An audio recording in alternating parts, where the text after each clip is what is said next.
What's up, guys? This is a very old HPI Nitro Rush, a two-wheel drive legendary stadium truck. It's a couple days after I did a little bit of work to this, and by little I mean a whole ton of work. In fact, most of this video will be about the work I did to this exact HPI Nitro Rush.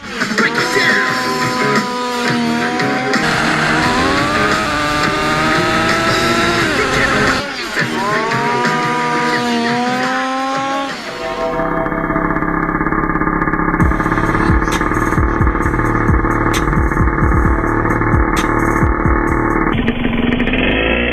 Trying to put this HPI 15FE motor into this original HPI Nitro Rush. Now the problem is, these are tiny Phillips head screws on these old motors. They're quite annoying to remove, and if you strip something, well, it's pretty much over. The only solution that you have, I'm going to try to demonstrate this on video.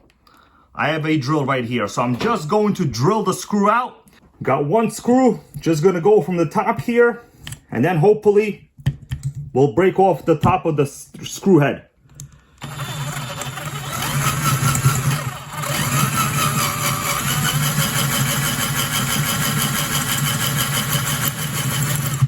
All right, let's take a look to see how's it going so far.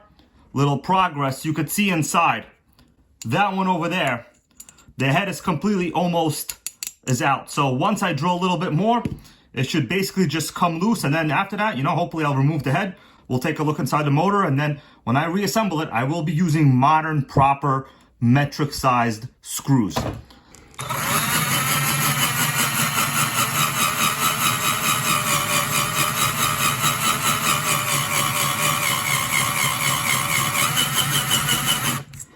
We have a little bit left to go still, not completely all the way through.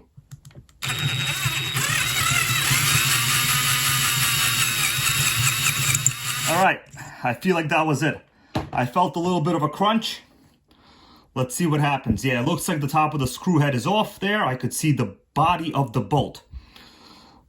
All right. Oh yeah, okay, this seems to be working. Let's continue. Oh man, finally. I was able to free the cooling head with these disaster screws. Now on the inside, no, I'll just clean this up later. But guys, check that out. HPI 15FE motor. I need to make sure this is running rich and loud.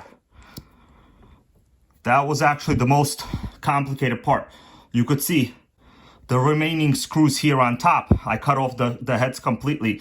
Now I'm not going to tell you which drill bit size I used. It really doesn't matter.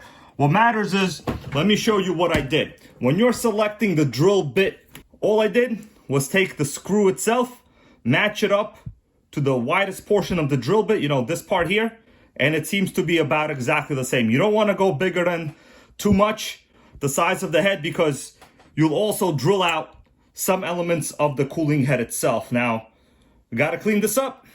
The remaining threads simply just came out of the head. We have no problem. Now, of course, we have some metal shavings here. I will be washing this in a sink in a little bit. The bottom is not damaged. So as soon as you put in some new, normal, modern, metric-sized screws, the head will be just fine. Let's take a look inside. I have the 4 screws on the back plate removed. This is what you got to do to make an old HPI Nitro Rush great again. By the way, somebody installed a metal spur gear on this. That means they were trying to actually murder it. But let's take a look inside here. Here we go. Okay, well, it's all in one piece. Obviously, this needs to be cleaned. Classic HPI 15FE motor. Oh no, what did I just do? I just moved the piston and cylinder here. Okay, it's all right. None of the stuff actually made it down to the motor. So the motor had an adequate amount of oil on the inside. I'm going to try not to move this until I wash all of those metal shavings out. So on the inside, it looks fine. That layer of varnish over there is not bad. What really matters is once I repair this 15FE, whether it's going to have enough compression to actually hold a normal tune. Now, hopefully it will. I did a little bit of cleaning, and by little, I mean a whole bunch of cleaning to this 15FE engine.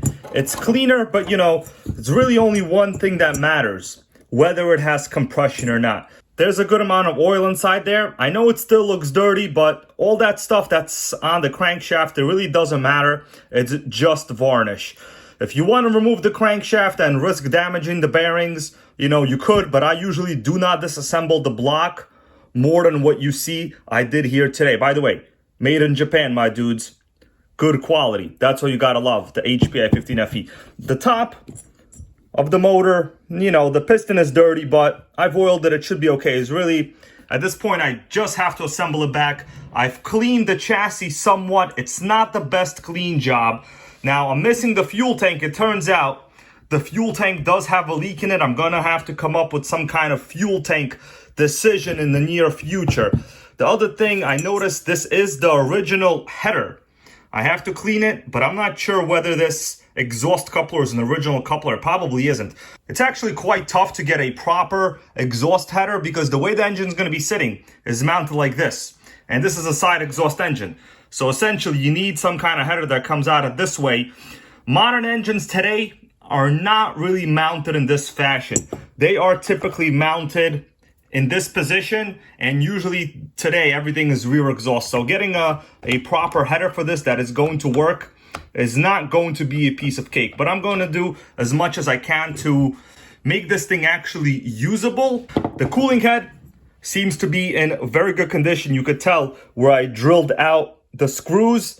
There's very few signs of any kind of damage to the top of the cylinder head here. You know, this is not the cleanest cooling head, but I did what I could. The back plate is okay. The only problem is, of course, my gasket has ripped. So I'm going to try to assemble this back. There are ways to make new gaskets. Maybe I'll give it a shot. But for now, I really just need to know whether the engine has any compression. So the next time you see this, unless I run into some more problems, guys, I'm going to try to have the engine back in place, maybe a temporary fuel tank here, even if I can actually mount it. I'm quite sure this is not the proper spur gear. I do not know whether I'll have proper gear mesh for the clutch belt that's actually in here. So I'm running into a whole ton of problems, including engine mounts, but theoretically, the Nitro MT should just mount like that. The 15FE has its own built-in engine mount here at the bottom, but if it doesn't, I'm going to have to try to figure out, you know, some other engine mount here and use these exterior holes on the side here. Either way, you can't kill a Nitro, although somebody certainly tried to murder this one. I'm gonna get to work now. As expected, I ran into another vintage Nitro problem. Take a look at how the one-way bearing is sitting on this starting shaft. There seems to be a cutout in it. Take a look at this. As I remove it, it looks like somebody put a slot or a notch into this. I do not know why. Maybe they were trying to start it with like a drill with this whole pull starter assembly removed. That's the only thing I can see. I think somebody tried to just have the motor in the car like this, and then they figured, hey man, let me attach a drill with like, you know, a flathead to it like this, and then we'll start it. Obviously, you should not do that, but yeah, dirt can get in there. Will it work? It probably did work, I don't know. But for our purposes, I need to try to make this as original as possible, and I am really worried.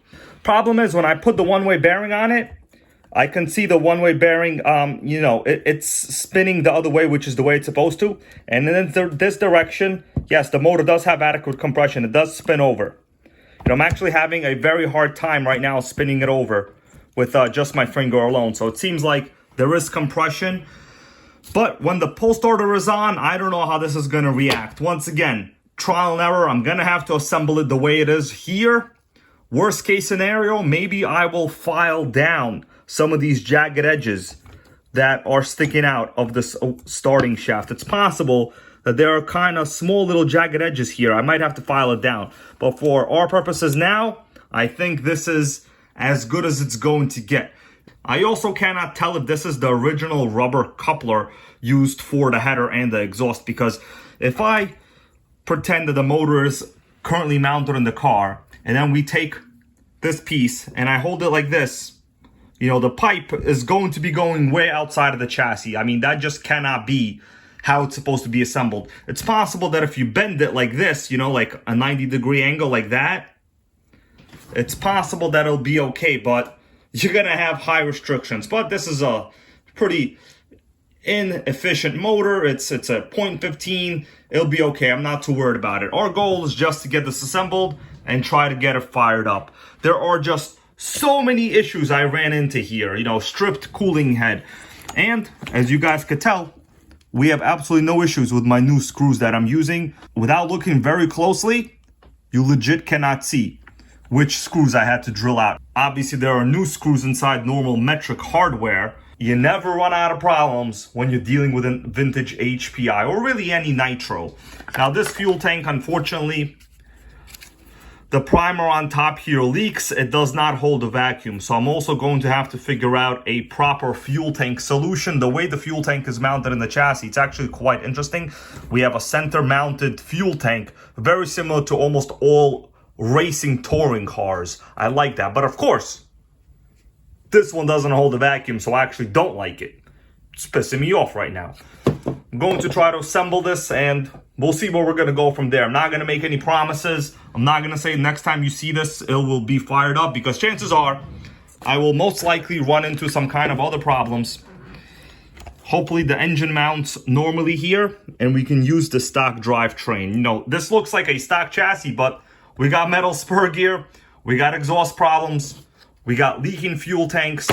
Problems never end, guys, but you cannot kill a Nitro. No matter what, this is gonna get fired up sooner or later. Well, guys, I don't want to have to do this. I ran into another major problem. So the problem is, I cannot get the clutch bell to correctly mesh with the spur gear. So my understanding is, this is obviously a metal spur gear. It must be a smaller size than the original. This is also not the original clutch bell, because this is way too big for a proper HPI clutch bell. Now the problem is, cannot move the engine any closer. So I have absolutely no gear mesh. So if you look at the way the engine is mounted, I just have one screw out for now. These engine screws are not adjustable. Now, I know you're thinking to yourself, well, how come I don't move it to these positions here? So the problem is, there just wouldn't be enough tolerance. And also, if I moved this over to the left, right, I would have to also now drill holes for the right side of the mount as well. And the problem is, if you look from the top down, I don't have really any space here to move the engine any more forward, because then the spur gear would rub against the clutch bell. So this is a major situation. Now the problem is, the motor that was in here, which was this VX16 motor, it had motor mounts. And also, it had a different clutch bell. Now the old style HPI 15FE, I just checked the owner's manual. If you take a look at this picture, this motor is meant to be mounted the way it's supposed to be here, on the built-in engine mounts for the HPI motor. These motors are meant to have standalone engine mounts. So basically what happens is, I have a situation going on right now. I don't know what I'm going to do at this point.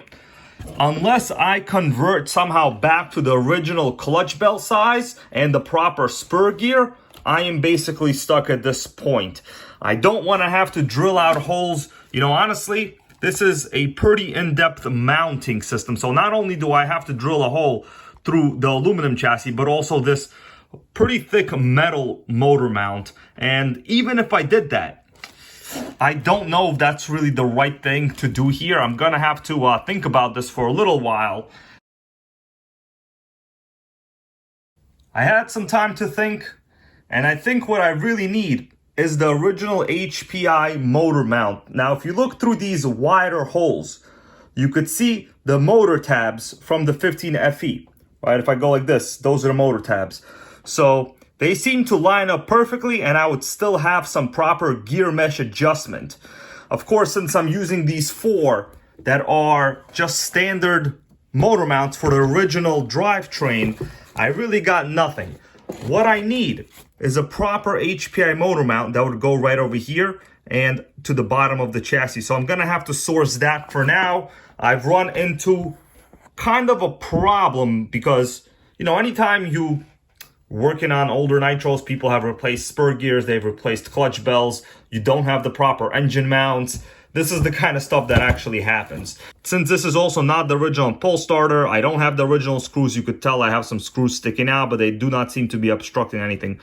On the bottom, I cut off some of the extra long screw. So guys, I've actually put in a lot of work to get this one Nitro restored. So at this moment in time, I have to order some HPI engine mounts. So that way I could actually have a little bit of gear adjustment. Now, the reason I want to keep this clutch belt is I looked at it and it's been converted to run proper modern bearings. A little bit of that compression on the motor. So, okay, we got some adequate compression there, my dudes. For a 15FE, which is an ABN engine, that is more compression than many people currently have in their motors. So I really want to do the right thing here, get the proper HPI motor mounts.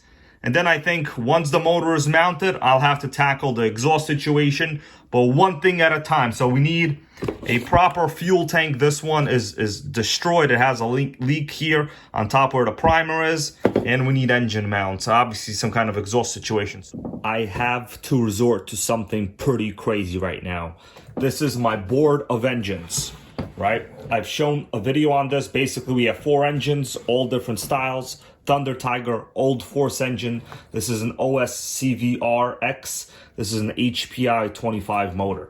Now, it looks like I will have to, in order to make this thing drivable, I will have to salvage these motor mounts.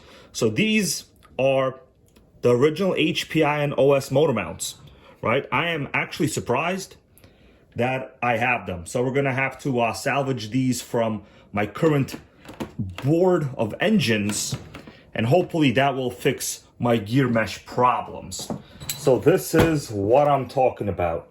It's all about these engine mounts. I'm also going to see whether I can salvage this Red Cat fuel tank. I don't know whether it'll fit, but you know what? It might just fit. I'm looking from the top view and I can see both of the screws to mount it are directly opposite each other. Just how this fuel tank was screwed in as well. So I'm gonna see, maybe we've come upon a miracle. Maybe a Red Cat fuel tank will work. Now actually this tank does kind of suck, but it's better than the current leaking one that I have. Are you ready? I think I finally hit some success. Check out my gear mesh. Now this is what you call proper gear mesh, my dudes. Watch this. It wants to go forward. It wants to go back. Now fuel tank wise, this is a little bit of a monstrosity, but you know what? The Red Cat fuel tank legitimately almost fits in this chassis. I don't want to say it actually fits, it almost fits. It doesn't screw in. You could tell that the mounting holes are a little bit different because this fuel tank is, it's substantially taller, right? But there's nothing I can do with this one. For now, you don't even need to really reinforce it. It's mounted perfectly. But check out what really matters here, guys. So, it looks like my solution with the engine mounts has been quite great. Check those out. The HPI engine mounts, they never let you down. So with these engine mounts, if I wanted to, I could adjust gear mesh even a little bit more with this outside set of holes. By the way, yes, I cut my finger while I was working on this. But guys, we have ourselves quite an achievement. Now I need to figure out an exhaust solution, and then I could easily begin the first startup and test.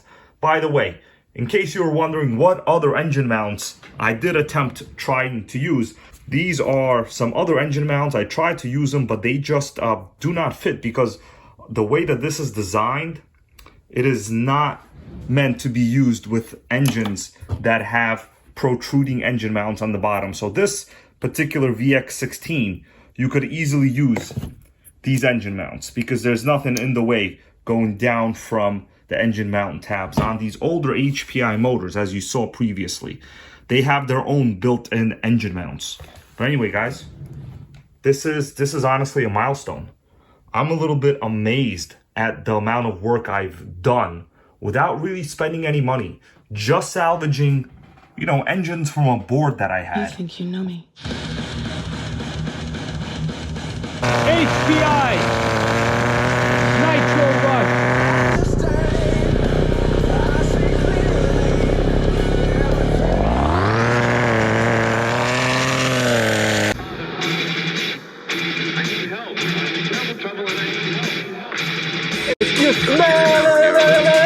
What the Nitro gang is cooking.